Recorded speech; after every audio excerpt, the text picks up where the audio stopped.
रात के अंधेरे में ऊंचाई पर बने उस आलीशान होटल की छत पर खड़ा रेहान कपूर दूर आसमान की ओर देख रहा था। चमकती शहर की रोशनी, गाड़ियों का शोर और ठंडी हवा उसके आसपास बह रही थी, लेकिन उसके भीतर सब कुछ जैसे थमा हुआ था। सफ़ेद शर्ट जिसकी आज 3 कोहनी तक मुड़ी हुई थी, नीला पैंट, हल्की दाढ़ी और माथे पर हवा से बिखरे गहरे भूरे बाल उसे किसी फिल्मी हीरो जैसा बना रहे थे। मगर इस वक्त उसकी आंखों में जो बेचैनी, तनाव और कहीं ना कहीं गुस्सा था, वो उसके चेहरे पर गहरी छाप छोड़ रहा था। कभी उसकी नसें तन जाती तो कभी पलकों पर नमी उभर आती।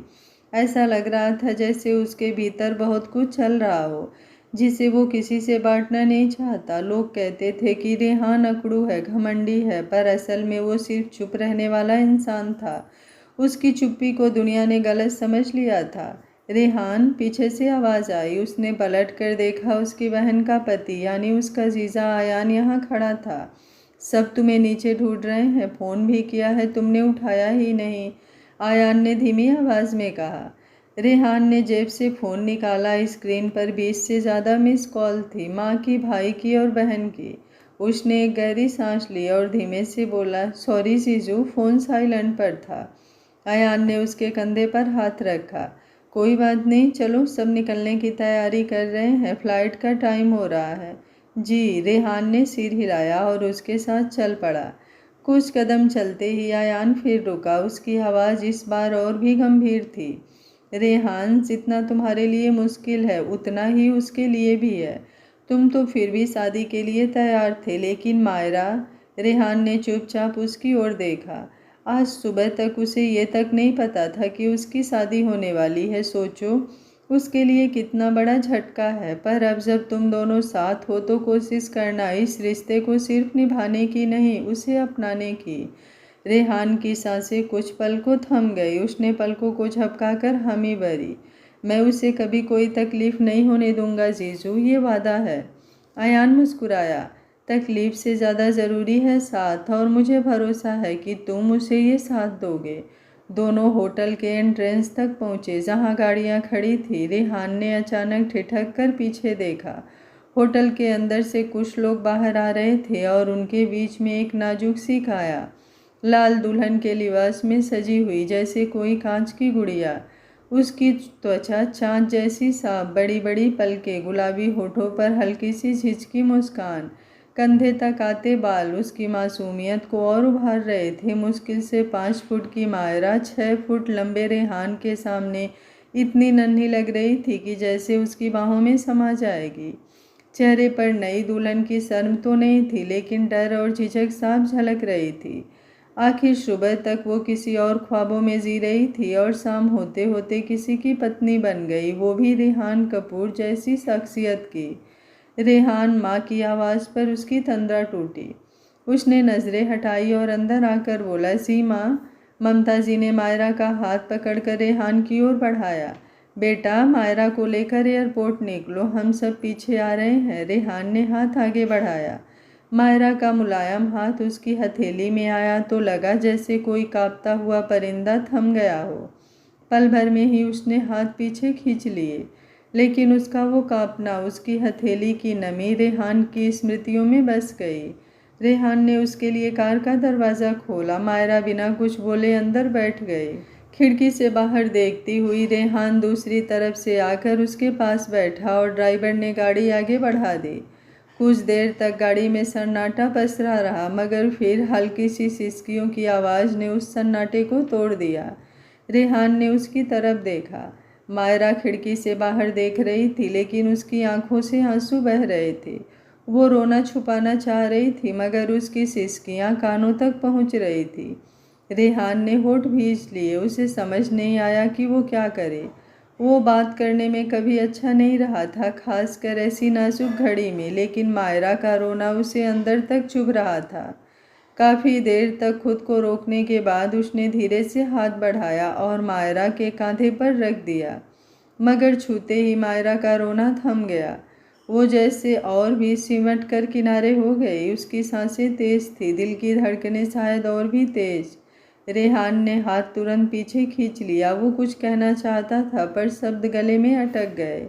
गाड़ी की खिड़की के बाहर शहर की रोशनियाँ धुंधली पड़ चुकी थी। अब सामने सिर्फ अंधेरा और लंबी सड़कें थी, और उसी सड़क की तरह उनकी ज़िंदगी का ये नया सफ़र भी अनजाना और लंबा था। कुछ घंटे बाद जब फ्लाइट ने उड़ान भरी तो मायरा अब भी चुपचाप खिड़की से बाहर देख रही थी। उसकी आंखें लाल हो चुकी थी, लेकिन उसने एक शब्द भी नहीं कहा।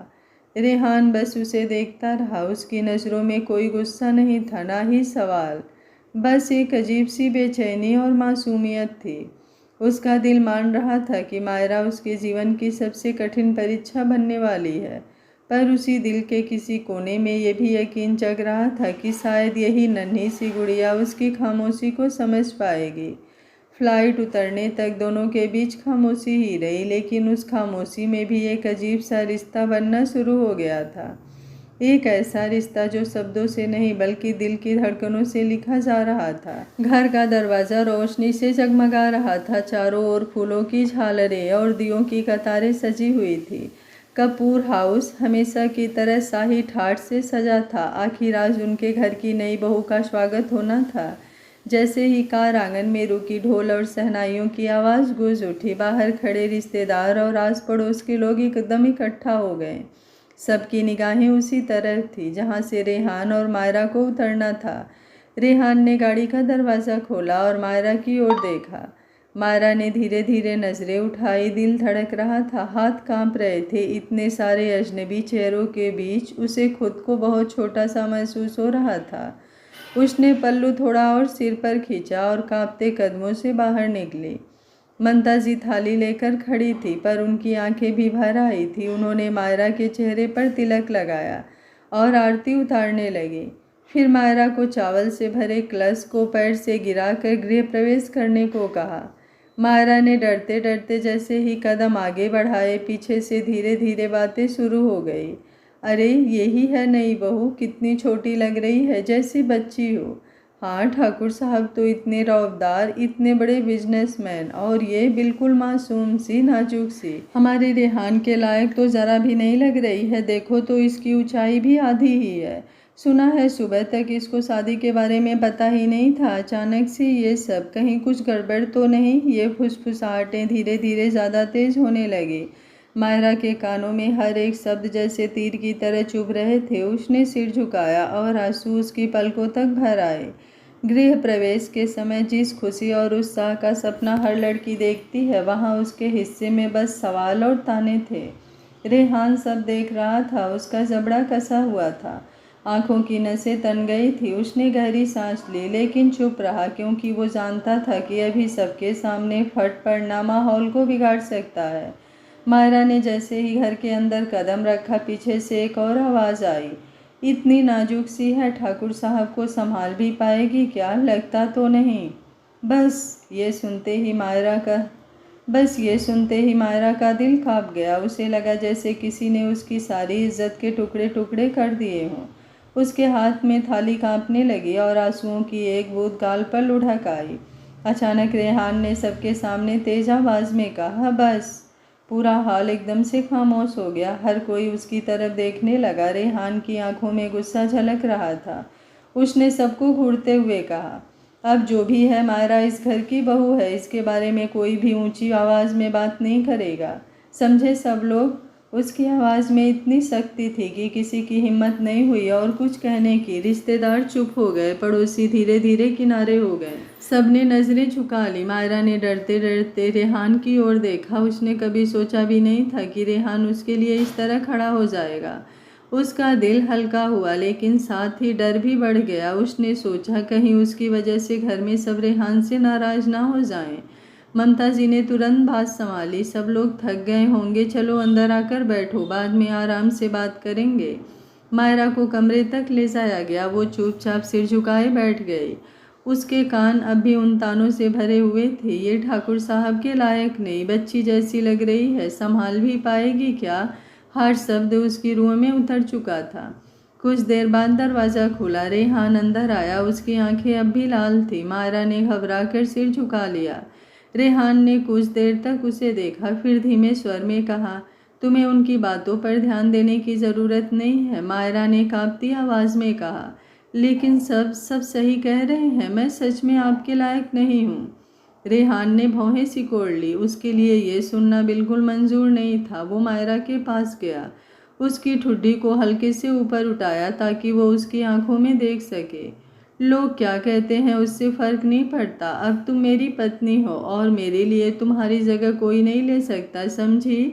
मायरा की आंखों से आंसू बह निकले। उसने पहली बार उसके चेहरे में वो सच्चाई देखी थी जो उसे थोड़ी राहत दे रही थी। रेहान ने एक कदम पीछे हटते हुए गहरी सांस ली और बोला, मैंने सबको साफ कह दिया है कि अब तुम्हारे बारे में कोई भी ऐसी वैसी बात नहीं करेगा, और अगर किसी ने हिम्मत की तो सबसे पहले मुझसे पंगा लेना होगा। उसकी आवाज़ में वो रौब था जो मायरा को डरा भी रहा था और साथ ही एक सुरक्षा का एहसास भी दिला रहा था। वो जान गई थी कि भले ही पूरी दुनिया उसके खिलाफ क्यों ना हो जाए, रेहान हमेशा उसके साथ खड़ा रहेगा। मायरा ने आंसू पोंछते हुए धीरे से सिर हिलाया। उसके दिल में पहली बार हल्की सी मुस्कान आई, भले ही बहुत छोटी लेकिन थी। कमरे में कुछ देर खामोशी रही। रेहान ने खिड़की से बाहर देखा और धीरे से बोला, डरना मत, इस घर में तुम्हें कोई कुछ नहीं कहेगा। मायरा ने उस पल महसूस किया कि शायद किस्मत ने भले ही अचानक उसकी ज़िंदगी पलट दी हो, मगर उसे एक ऐसा इंसान दिया है जिसके साथ में वो हमेशा सुरक्षित रहेगी। रात गहरी हो चुकी थी। घर में हलचल थम गई थी। सारे मेहमान अपने अपने कमरों में जा चुके थे। बस ऊपर बने मास्टर बेडरूम में हल्की सी रोशनी जल रही थी, जहां मायरा अपने लहंगे में ही सोफे के एक कोने पर बैठी थी। उसके हाथ अब भी कांप रहे थे। इतनी भारी चूड़ियाँ, गहने और ऊपर से घबराहट, सब कुछ उसे बोझ लग रहा था। रेहान वॉशरूम से निकलकर बाहर आया। उसके चेहरे पर हमेशा की तरह वही गंभीरता थी। उसने देखा कि मायरा अब तक उसी दुल्हन वाले लिबास में बैठी है। उसने हल्की भौहें चढ़ाकर कहा, अब तक चेंज नहीं किया? मायरा ने चौंक कर सिर उठाया। उसकी आंखें लाल थी और होठ सूखे हुए। उसने धीमे से कहा, मैं, और फिर चुप हो गई। रेहान ने गहरी सांस ली। इतना भारी लहंगा पहनकर बैठी रहोगी तो और परेशान हो जाओगी, जाओ कपड़े बदल लो। मायरा ने सिर झुका लिया। वो उठी तो सही, पर कुछ कदम चलकर रुक गई। उसके हाथ पीछे की डोरियों पर गए लेकिन खुले ही नहीं। घबराकर उसने पीछे देखा। ये खुल नहीं रहे। रेहान कुछ पल उसे देखता रहा, फिर धीरे से आगे बढ़ा। उसकी ऊंचाई और रौब से मायरा और भी छोटी लग रही थी। उसका दिल इतनी तेजी से धड़क रहा था कि मानो बाहर आ जाएगा। रेहान ने बिना कुछ कहे उसकी पीठ की ओर हाथ बढ़ाया और डोरी खोल दी। मायरा की सांसें तेज हो गई। उसने आंखें बंद कर ली, जैसे किसी ने उसे पकड़ लिया हो। डोरी खुलते ही रेहान ने तुरंत हाथ पीछे खींच लिया और एक तरफ हट गया। उसकी आवाज़ सामान्य लेकिन नरम थी, अब आराम से चेंज कर लो। मायरा ने जल्दी से दूसरी ओर नजरें फेर ली और वॉशरूम की तरफ बढ़ गई। कुछ देर बाद जब वो हल्के गुलाबी सूट में बाहर आई तो उसका मासूम चेहरा बिना गहनों और मेकअप के और भी नन्हा लग रहा था। बाल खुले थे और आंखों में थकान के बावजूद एक चमक थी। रेहान बेड के किनारे बैठा हुआ था। मायरा धीरे से पास आई और बिस्तर पर बैठ गई। उसने झिझकते हुए कहा, आपको बुरा नहीं लगता? रेहान ने भौहें सिकोड़कर उसकी ओर देखा। किस बात का? मायरा ने होठ दबाए और धीरे से बोली कि आपकी शादी मुझसे हो गई। मैं इतनी छोटी सी बच्ची जैसी हूँ और आप इतने सुंदर, हैंडसम, सबकी नज़र में बड़े बिजनेसमैन। सब कहते हैं कि मैं आपके लायक नहीं हूँ। रेहान ने उसकी आंखों में देखा। कुछ बोलने ही वाला था कि मायरा ने फिर जल्दी से कहा, सच बताइए ना, आपको अजीब नहीं लगता? मेरे तो बाल भी बस कंधे तक आते हैं। मेरी हाइट भी आपसे आधी है। लोग तो हंस भी रहे थे। उसकी बातें सुनकर रेहान के होठों पर हल्की मुस्कान आ गई, मगर उसने कुछ नहीं कहा। बस पलकों से इशारा कर दिया कि उसे इन सब बातों की परवाह नहीं। मायरा ने उसकी मुस्कान देखी तो उसके अंदर थोड़ा हौसला आया। वो और पास सरक आई और मासूमियत से बोली, आप बहुत सीरियस रहते हो क्या? कभी हंसते भी हो? रेहान ने हल्के से आंखें घुमाई। ज़रूरत पड़े तो। मायरा हंस दी। उसकी हंसी बिल्कुल बच्चों जैसी थी। मतलब मुझे बहुत कोशिश करनी पड़ेगी आपको हंसाने के लिए। रेहान ने उसकी बात का कोई जवाब नहीं दिया, लेकिन उसके चेहरे पर आई मुस्कान इतनी साफ थी कि मायरा का दिल खुश हो गया। कुछ देर दोनों चुप रहे। फिर मायरा ने धीरे से कहा, रेहान, क्या क्या आप मुझे छोड़ तो नहीं दोगे? जैसे सब कहते हैं कि मैं आपके लायक नहीं। रेहान ने उसकी ओर देखा। उसकी आंखों में वही गहराई थी, वही गंभीरता। उसने छोटा सा जवाब दिया, नहीं। बस इतना सुनते ही मायरा ने राहत की सांस ली और धीरे धीरे आंखें बंद कर ली। कुछ ही मिनटों में नींद ने उसे अपने आगोश में ले लिया। उसके चेहरे पर हल्की मुस्कान थी, जैसे बच्ची अपने पिता की गोद में चैन की नींद सो गई हो। रेहान ने उसे कुछ देर तक देखता रहा, फिर खिड़की की ओर बढ़ गया। रात गहरी थी, लेकिन नींद रेहान की आंखों से कोसों दूर। कुर्सी पर बैठा वो अतीत में लौट गया। उसके सामने साफ साफ तस्वीर बनने लगी। शादी का मंडप, घर में हलचल, सबकी नज़रें उसकी और सनाया पर थी। सनाया, मायरा की बड़ी बहन जैसी कजिन, जिसके साथ उसकी शादी तय हुई थी। मगर ठीक उसी रात जब सब कुछ तैयार था, उसने अपने कमरे में एक चिट्ठी छोड़ दी। मैं अपनी ज़िंदगी अपने सपनों के लिए जीना चाहती हूँ, मुझे माफ़ करना, मैं ये शादी नहीं कर सकती। मैं मुंबई जा रही हूँ। रेहान की आंखें भारी हो गई। उस दिन पूरे परिवार पर आसमान टूट पड़ा था। समाज की बातें, रिश्तेदारों की ताने, कपूर साहब की बहू भाग गई, हर ओर अपमान का डर था। उसी वक्त सबकी नज़र मायरा पर पड़ी। मायरा जिसके पिता बहुत पहले ही गुजर गए थे। बड़े पापा ने उसे पाला था, मगर बड़ी माँ कभी उसे अपना ना पाई। उनके ताने, उनकी अनदेखी, सब मायरा के लिए रोज़ की आदत बन चुके थे। वो चुपचाप सब सहती रही थी। उस रात भी जब अचानक उसकी किस्मत बदल गई, किसी ने मायरा की राय नहीं पूछी, किसी ने उसकी आंखों में झांका तक नहीं, बस उसे दुल्हन बना दिया गया। रेहान ने अपनी मुट्ठियां कस ली। क्या ये इंसाफ था? एक मासूम लड़की को उसकी मंजूरी बिना एक ऐसे रिश्ते में बांध देना, सिर्फ इज्जत बचाने के लिए। उसकी नज़र अब बिस्तर पर सोई मायरा पर गई। हल्की मुस्कान उसके होठों पर थी, जैसे उसे अब तक भी इस बंधन की गहराई का एहसास न हुआ हो। रेहान के दिल में एक कसक और साथ ही एक दृढ़ संकल्प जगा, मैं इसे कभी अकेला महसूस नहीं होने दूंगा। रात और दिन के बीच की नींद भरी सुबह थी। कमरे की खिड़की से आती हल्की सुनहरी किरणें बिस्तर पर बिखर रही थी। रेहान बहुत देर तक सो नहीं पाया था। शायद जिम्मेदारियों का बोझ या शायद किसी अनकही बेचैनी ने उसे जागते रखा। उसने करवट बदली तो उसकी नज़र मायरा पर पड़ी। वो हल्की सी सिकुड़ी हुई मासूम सी बच्ची की तरह सो रही थी। उसके चेहरे पर नींद में भी डर और मासूमियत दोनों झलक रहे थे। रेहान की आंखों में एक पल को अजीब सा सुकून उतर आया, जैसे किसी ने उसके भीतर की सारी बेचैनियों को थाम लिया हो। वो धीरे से उठा, अलमारी खोली और सुबह पहनने के लिए मायरा के लिए हल्के फुल्के कपड़े निकाले। हाथ में कपड़े लेकर वो उसके पास आया।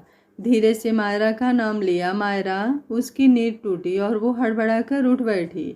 उसकी नींद से भरी आंखें मासूमियत से चमक उठी। जी। रेहान ने कपड़े उसकी तरफ बढ़ाए। ये पहन लो। मायरा ने कपड़े देखे, फिर रेहान की तरफ बड़ी बड़ी आंखों से देखते हुए धीरे से कहा, पर शादी के बाद तो नई बहुएं साड़ी पहनती हैं ना, मुझे भी तो साड़ी पहननी चाहिए थी। उसके शब्दों में सच्चाई और भोलेपन का अजीब मेल था। वो सचमुच यही सोचती थी कि शादी का मतलब साड़ी में रहना है। रेहान उसके भोलेपन कर हल्का सा मुस्कुराया। उसके पास बैठते हुए बोला, शादी साड़ी के लिए नहीं होती मायरा, शादी उस साथ के लिए होती है जो दो लोग निभाते हैं। और मेरी वाइफ ही चाहे साड़ी पहने या सलवार, वाइफ तो वही रहेगी। मायरा की आंखों में चमक उभर हो गई। उसने झिझकते हुए पूछा, मतलब आप मुझे वाइफ ही बुलाएंगे? रेहान ने सिर हिलाकर मुस्कुराते हुए कहा, हाँ, क्यों नहीं। मायरा अचानक खिलखिलाकर हंस पड़ी और बोली, वाईफाई तो नहीं ना? रेहान चौंक गया, फिर उसकी इस मासूम बेवकूफ़ी पर हंस पड़ा। मायरा ने मासूमियत से कहा, अगर आप मुझे वाईफाई बुलाएंगे तो मैं आपको पासवर्ड बुलाऊंगी, फिर हम दोनों हमेशा कनेक्टेड रहेंगे। उसकी बातों की बचपना भरी मिठास सुनकर रेहान दिल से हंसा। उसने उसकी नाक को हल्के से उंगली से छुआ और कहा, पागल लड़की। मायरा तुरंत सिर उठाकर बोली, पागल नहीं, आपकी वाइफ ही हूँ, और अगर आप मुझे वाइफ ही बुलाएंगे तो मैं आपको क्या बुलाऊं? क्या मैं आपको जानू बुला सकती हूँ? ये कहते हुए उसकी आंखें शर्मा गई, लेकिन होठों पर मासूम मुस्कान थी। रेहान ठिठका। उसकी मासूमियत में कुछ ऐसा था जिसने उसे भीतर तक छू लिया। उसने नरमी से कहा, अगर तुम्हारा मन करे तो हाँ। मायरा ने चहक कर पूछा, पक्का? रेहान ने सिर हिलाया। मायरा ने तुरंत उसका हाथ पकड़ लिया। कसम खाओ। रेहान उसकी इस हरकत पर हंस पड़ा और बोला, ठीक है, कसम। मायरा खुशी से खिलखिला उठी और बोली, तो अब से आप मेरे जानू हैं और मैं आपकी वाइफ ही। वो हल्के से चुन्नी में चेहरा छिपाकर हंस पड़े। रेहान बस उसकी मासूम हरकतें देखता रह गया। उसके दिल में एक अजीब सी गर्माहट थी। उसने कभी नहीं सोचा था कि उसकी ज़िंदगी में इतनी मासूम और प्यारी लड़की आएगी। अचानक सब कुछ इतना हल्का, इतना सुकून भरा लगने लगा। थोड़ी देर बाद रेहान को ऑफिस निकलना पड़ा। कपड़े पहनते हुए वो बार बार मायरा की तरफ देखता रहा। दरवाजे तक पहुंचा तो मायरा धीरे से उसके पास आई और फुसफुसाती, जल्दी आ जाना जानू। उसकी आवाज़ में इतनी मासूमियत और विश्वास था कि रेहान जाते जाते भी कई बार मुड़कर उसे देखता रहा। ऑफिस पहुंचकर भी फाइलों के बीच उसका मन नहीं लग रहा था। कॉन्ट्रैक्ट्स, मीटिंग्स, नंबर्स सब मुझे बोझ जैसे लग रहे थे। उसकी आंखों के सामने बार बार मायरा का चेहरा, उसकी मुस्कान, उसका वाईफाई वाला मजाक घूम रहा था। वो अपने ही ख्यालों में गुम हो गया। उसे पहली बार लगा जैसे घर से दूर रहना अब मुश्किल होगा। उधर घर पर मायरा अकेली नहीं थी। वो धीरे धीरे रेहान की दादी के पास जा पहुंची। दादी आंगन में तुलसी को पानी दे रही थी। मायरा धीरे से उनके पास गई और उनके पल्लू को पकड़ते हुए बोली, दादी मैं भी मदद करूं? दादी ने पलटकर उसे देखा। उसकी भोली सूरत देखकर उनका दिल पिघल गया। उन्होंने प्यार से उसके सिर पर हाथ रखा। हाँ बेटी आजा। मायरा ने तुरंत गमले में पानी डालना शुरू किया और मासूम सी मुस्कान से बोली, दादी मुझे भी ये सब करना अच्छा लगता है। धीरे धीरे वो दादी के साथ बैठकर बातें करने लगी। दादी ने भी महसूस किया कि भले मायरा ज़्यादा पढ़ी लिखी ना हो मगर उसका दिल बहुत साफ है। मायरा उनसे बचपन की बातें पूछती, उनसे कहानियाँ सुनती और फिर उसी पर बच्चे जैसी हंसी हंसती। दादी की आंखों में भी प्यार भर आया। उन्हें लगा जैसे घर में सचमुच बाहर आ गई हो। मायरा धीरे धीरे दादी के और करीब हो गई। जब दोपहर में दादी ने पूजा करने बैठी, मायरा उनके पास बैठकर मंत्र सुनती रही और धीरे धीरे सीखने लगी। वो छोटे छोटे काम में दादी की मदद करती और हर बात पर ऐसे सवाल करती जैसे कोई बच्ची अपनी टीचर से पूछ रही हो। दादी ने मन ही मन सोचा कि ये लड़की भले दुनिया की नज़रों में रेहान के लायक ना हो लेकिन इस घर की खुशियों से भर देगी। वहीं ऑफिस में बैठे रेहान को भी यही एहसास हो रहा था। उसका मन फाइलों से हटकर बार बार घर की ओर भाग रहा था। उसकी नज़रें फ़ोन पर टिकती, सोचता कि मायरा को कॉल कर ले, लेकिन फिर मुस्कुराकर खुद को रोक लेता। उसे पहली बार महसूस हो रहा था उसकी ज़िंदगी सिर्फ बिजनेस, नंबर और सफलता नहीं है। मायरा की मासूम हंसी, उसके भोलेपन भरे सवाल अब उसकी सबसे बड़ी दौलत बन गए थे। शाम तक उसका दिल बेचैन हो उठा। घर लौटने की जल्दबाजी साफ दिखने लगी। उसने जल्दी जल्दी काम खत्म किया और गाड़ी में बैठते ही मन सोचने लगा, आज घर जाने का मन क्यों इतना कर रहा है? क्या सच में ये मासूम लड़की मेरी ज़िंदगी बदल रही है? वहीं मायरा दादी के साथ आंगन में बैठी थी। दादी के पैर दबाते हुए धीरे धीरे उनिंदी हो रही थी। उसके होठों पर हल्की मुस्कान थी और होठों से धीरे से निकल रहा था, जानू। शाम का समय था। आंगन में दादी और मायरा बैठे हुए तुलसी में दिया जला रहे थे। मायरा अपने छोटे छोटे हाथों से तेल की बाती ठीक करती और दादी उसे मुस्कुरा कर देखती। उनकी आंखों में जैसे बरसों बाद कोई सुकून आया था। उसी वक्त घर का बड़ा गेट खुला और काली कार आकर आंगन में रुकी। गाड़ी से उतरते ही सबके नजरें चौंक गई। रेहान कपूर, वो जो हमेशा रात के 8 से 9 बजे तक ऑफिस में गुम रहता था, आज सूरज ढलते ही घर लौट आया। हाल में बैठी उसकी माँ, बहन और छोटा भाई चौंक कर एक दूसरे को देखने लगे। उसकी बहन अंजलि ने तो चुपके से माँ को कोहनी मारी, मम्मी आज भैया को क्या हो गया? ऑफिस से इतनी जल्दी, कहीं वजह? उसकी माँ मुस्कुराई और धीमे से बोली, वजह तो वही है जो आंगन में दादी के पास बैठी है। उसकी आंखें मायरा की ओर थी जो दादी के घुटनों पर हाथ रखे खिलखिला रही थी। रेहान जैसे ही आंगन में आया उसकी नज़र सीधी मायरा पर पड़ी। वो मासूम हंसी में खोई हुई थी। दादी से कोई छोटी सी बात पूछ रही थी। रेहान के दिल में एक अजीब सी हलचल हुई, जैसे दिन भर की थकान एक ही पल में मिट गई हो। उसकी बहन अंजलि शरारती अंदाज में बोली, भैया आज इतनी जल्दी ऑफिस बंद करवा दिया क्या? रेहान ने बस हल्की सी मुस्कान दी और नज़रें मायरा पर से हटाई नहीं। उसकी माँ आगे आई, बेटा सब ठीक है ना? आज तो हमें लगा कि शायद बिजली चली गई और घड़ी रुक गई। इतनी जल्दी तो तू सालों से घर नहीं आया। इस पर पीछे से छोटा भाई हंस पड़ा। भैया को घर में अब बिजली का बल्ब मिल गया है, अब देर रात ऑफिस में बैठने की क्या ज़रूरत। अंजलि भी खिलखिला उठी। हाँ, और वो बल्ब नहीं, सीधा ट्यूबलाइट है जो सबको रोशन कर दे। रेहान ने हल्की सी खींची नज़र बहन पर डाली, पर होठों पर मुस्कान थी। वो कुछ बोला नहीं, बस दादी के पास जाकर उनके पाँव छुए और फिर मायरा के सामने रुक गया। मायरा एक पल को चौंकी, फिर हल्की सी मुस्कान के साथ बोली, जानू आप आ गए। उसके इस संबोधन पर पीछे खड़े घर वाले ऐसे हंसे कि आंगन में हंसी गूंज गई। अंजलि ने तुरंत आवाज़ लगाई, मम्मी सुना, भाभी ने तो भैया का नाम भी बदल दिया। मायरा शर्माकर दुपट्टे से चेहरा छुपा गई। दादी प्यार से उसके सिर पर हाथ फेरने लगी। रेहान ने सबको तीखी नज़रों से देखा। अब जो भी है मेरी पत्नी है, इसके बारे में कोई मजाक नहीं करेगा। उसकी आवाज़ में वही दमदार शक्ति थी जो बिजनेस मीटिंग में सबको चुप करा देती थी। घर वाले कुछ पल को खामोश हुए, फिर माँ ने मुस्कुराकर उसके कंधे पर हाथ रखा। तभी मायरा अचानक हल्के से डगमगाई। उसने माथे पर हाथ रखा और आंखें बंद कर ली। दादी ने तुरंत उसे थाम लिया। मायरा क्या हुआ बेटा? मायरा ने जबरदस्ती मुस्कुराते हुए कहा, कुछ नहीं दादी, बस थोड़ा चक्कर आ गया, शायद ज़्यादा हंसने बोलने से। उसकी आवाज़ कांप रही थी, लेकिन उसने बात को हल्के में टालने की कोशिश की। रेहान एकदम पास आया और उसकी हथेली पकड़ ली। ठीक हो ना? मायरा ने हंसते हुए सिर हिलाया। हाँ जानू, बस नींद पूरी नहीं हुई होगी। उसकी मासूमियत पर सब हंस दिए, पर रेहान की आंखें गंभीर हो गई। उसने उसकी आंखों में थकान और चेहरे पर कमजोरी साफ देखी थी। वो जान गया था कि कुछ तो है, पर इस वक्त उसने कुछ कहा नहीं, बस उसका हाथ थामे रहा। दादी ने मायरा को अपने पास बैठा लिया और प्यार से सहलाने लगी। मायरा दादी के सीने से लगकर बैठी और कहने लगी, दादी देखो ना, सब मुझे छेड़ रहे हैं, मुझे अच्छा नहीं लगता। दादी मुस्कुराकर बोली, बेटा ये छेड़ना नहीं, अपनापन है। तू अब इस घर का हिस्सा है। तू जितनी मासूम है उतनी ही प्यारी भी। अंजलि ने आगे बढ़कर मायरा का हाथ पकड़ लिया। सॉरी भाभी, आगे से मजाक नहीं करूँगी, पर आपसे बात करके बहुत अच्छा लगता है। मायरा की आंखें चमक उठी। सच? अंजलि ने सिर हिलाया।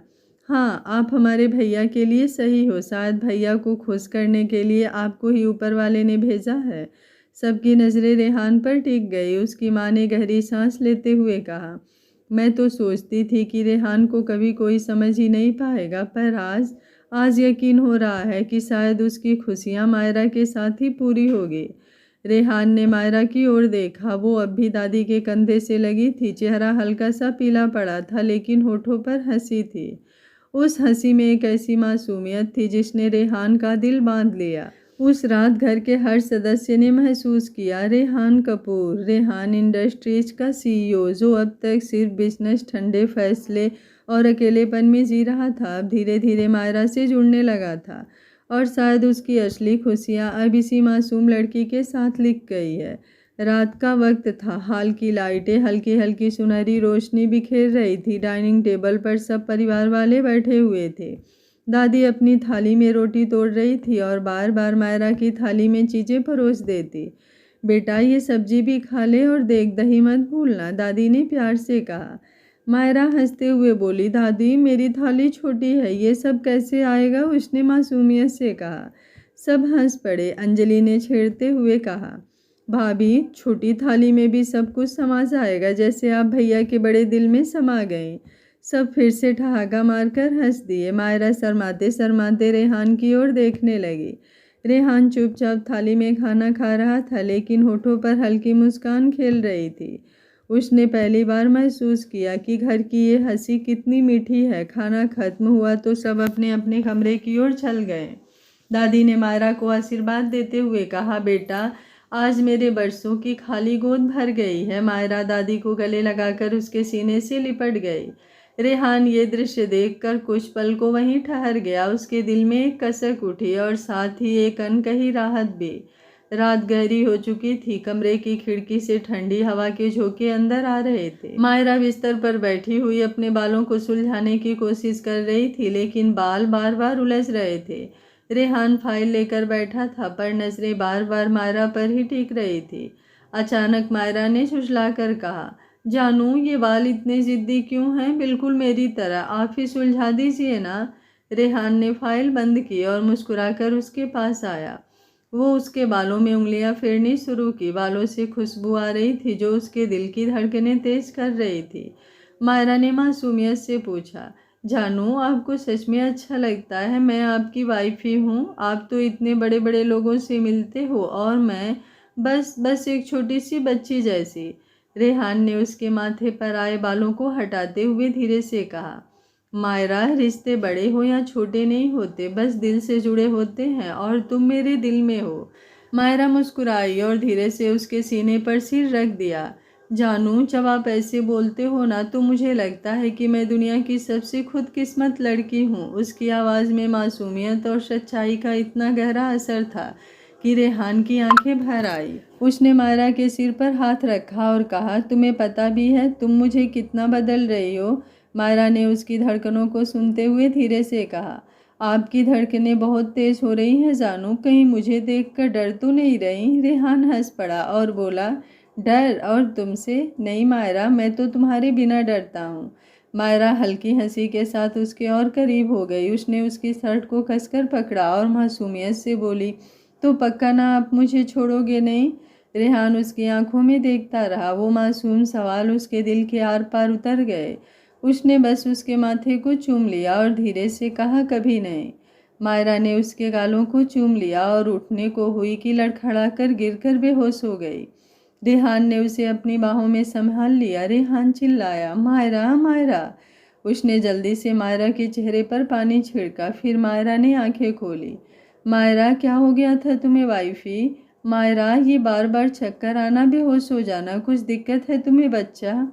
मायरा चुपचाप उसकी आंखों में देखती रही। उसके चेहरे पर खुद के लिए बेपनाह मोहब्बत और बहुत सारी घबराहट और चिंता उसे दिखाई दे रही थी। कुछ देर तो आंखें भारी होती रही, फिर उसके सीने से लगकर फफक कर रो पड़ी।